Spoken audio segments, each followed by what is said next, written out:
J'ai une idée qui me semble simple, presque banale au premier abord, mais qui peut changer la façon dont on se comporte dans la vie. Une idée qui tient en une phrase. Vis comme si tu avais été choisi. Quand on entend ça, on pense tout de suite à quelque chose d'un peu mystique. On imagine qu'une certaine personne serait désignée par la vie. Qu'elle aurait un talent particulier, une chance particulière, un destin un peu spécial. Comme si quelque part il existait une liste invisible, une liste de gens qui ont été choisis pour créer, pour réussir, pour compter. Et nous, on se demande toujours si on est dessus. Alors on attend. On attend de se sentir prêt. On attend que quelqu'un nous remarque, on attend une validation. Un signe, une preuve que ce qu'on veut faire est légitime. Beaucoup de gens vivent comme ça pendant des années. Ils ont des idées, ils ont des envies, ils ont des projets, mais ils les gardent dans leur tête. Parce qu'au fond d'eux, ils pensent que les gens qui font vraiment des choses sont des gens différents, des gens qui ont été choisis. Mais quand on regarde la réalité de près, on se rend compte que cette idée est fausse. Les gens qui font des choses ne sont pas forcément plus sûrs d'eux. Ils ne sont pas forcément plus intelligents. Ils ne sont pas forcément plus talentueux. Souvent, la seule différence, c'est qu'ils ont arrêté d'attendre, ils ont décidé d'avancer, sans permission.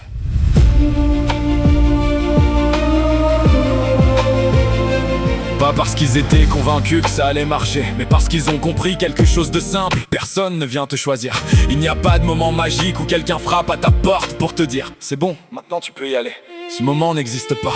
Alors certaines personnes passent leur vie à attendre ce signal et d'autres avancent quand même. Elles commencent à créer même quand personne ne regarde. Elles commencent à parler même quand personne n'écoute encore. Elles commencent à construire quelque chose même quand personne n'y croit. Et de l'extérieur ça paraît étrange parce qu'elles avancent comme si leur place existait déjà. Pas avec arrogance, pas en se prenant pour quelqu'un d'exceptionnel, mais avec une forme de calme, comme quelqu'un qui a décidé que ce qu'il fait mérite d'exister. Et c'est là que quelque chose d'intéressant se produit, quand tu commences à agir comme si ta place existait déjà. Ta façon de te tenir change, ta manière de parler change, ta manière de créer change, ta manière de montrer ton travail change.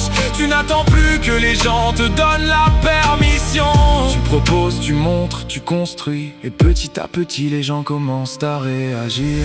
Pas toujours tout de suite, au début il n'y a souvent rien. Pas de réaction, pas d'encouragement, pas d'applaudissements, juste le silence. Et c'est là que beaucoup de gens s'arrêtent, parce qu'ils interprètent le silence comme un refus, alors qu'en réalité ce silence n'est souvent qu'une étape normale. Mais si tu continues à avancer, quelque chose finit par se produire. Les gens commencent à remarquer, quelqu'un partage ton travail, quelqu'un parle de ce que tu fais, quelqu'un s'y intéresse, et soudain les autres ont l'impression que tu es apparu, comme si tout était arrivé d'un coup, comme si tu avais été choisi. Mais ce qu'ils ne voient pas, ce sont toutes les fois où tu as réussi à avancer quand personne ne regardait.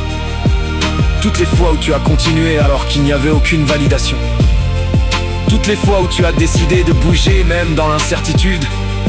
Parce que c'est ça au fond, bouger comme si tu avais été choisi. Ce n'est pas croire que tu es spécial, c'est arrêter de croire que tu as besoin d'une permission. C'est comprendre que ta place n'est pas donnée, elle est construite. Petit à petit, par les choses que tu fais, par les choses que tu crées, par les choses que tu oses montrer. Alors peut-être que la vraie question n'est pas « Est-ce que je suis choisi ?» Peut-être que la vraie question est « Comment agirais-tu aujourd'hui si tu savais que ta place existait déjà ?» Comment parlerais-tu ? Qu'est-ce que tu créerais ? Qu'est-ce que tu oserais montrer au monde ? Parce que souvent la chose qui sépare les gens qui avancent de ceux qui restent bloqués, ce n'est pas le talent, c'est la décision. La décision de bouger même sans certitude, même sans validation, même sans garantie. Et peut-être que le secret n'a jamais été d'attendre d'être choisi. Peut-être que le secret, c'est simplement de bouger comme si tu l'étais déjà.